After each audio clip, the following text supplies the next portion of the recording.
Under the Australian consumer law, lay-by rules have changed quite significantly to what Queensland consumers and businesses will be used to. Lay-by agreements apply to goods supplied to consumers only. An agreement is a lay-by agreement if the consumer pays for goods in at least 3 instalments and does not take possession of the goods until the full price has been paid. If a retailer states that an agreement is a lay-by, the number of instalments needed to qualify the agreement under the ACL's lay-by rules is reduced to 2. A copy of the lay-by agreement must be given to the consumer. It must be in writing, expressed in plain language, be legible and clearly presented. A consumer can terminate a lay-by agreement for any reason whatsoever, including that they've changed their mind, at any time before receiving the goods. The supplier is entitled to charge a termination fee if it was written into the agreement. The consumer must be refunded back everything they've paid, other than this termination fee. The termination fee cannot be more than the reasonable costs of the supplier associated with that lay-by and termination. If those reasonable costs are more than what the consumer's already paid, the supplier is entitled to keep what's already been paid and pursue the outstanding balance as a debt. In circumstances where the goods are custom produced, this termination fee, or however much it costs the supplier to return the goods to a saleable condition, could be potentially quite high. The supplier is not allowed to cancel a lay-by agreement in most cases. So, for example, if a consumer puts an item on lay-by while it's on sale, the supplier cannot later cancel the lay-by and ask the consumer to pay a higher price. If there is a situation where the supplier cannot honour the lay-by due to circumstances beyond their control, they must refund all of the money the consumer has paid to date. For example, if a consumer places a couch on lay-by and while it's in storage awaiting final payment, the warehouse burns down, the supplier could cancel the lay-by and refund all of the consumer's payments. Itemised bills apply only to services. Under the ACL, a consumer can request that a supplier provide them with an itemised bill. The bill must show how the price was calculated, including the number of hours of labour and the hourly rate, and a list of materials and what was charged for each of them. This request must be made within 30 days of either receiving the service or getting the invoice, whichever is the latter. The supplier then has 7 days to comply with the consumer's request, free of charge. It's actually an offence for a supplier to charge a consumer for an itemised bill.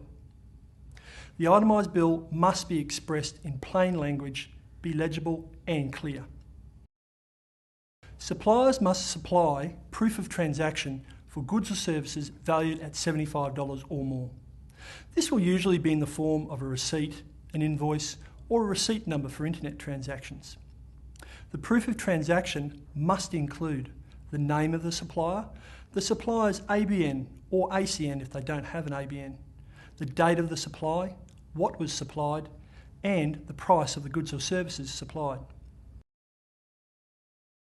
If the goods or services are under $75, it's not compulsory for the supplier to provide a proof of transaction, but a consumer can request one, which then must be provided within 7 days.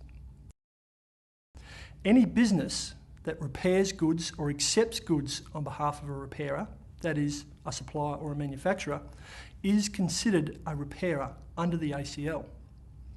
Anyone considered a repairer is required to provide an information notice to a consumer before accepting the goods for repair, if they supply refurbished goods or use refurbished parts in repairs, repair goods that are capable of retaining user-generated data, for example, computers, game consoles and mobile phones. There is specific wording provided under the ACL which repairers must use in the notice to consumers about refurbished goods.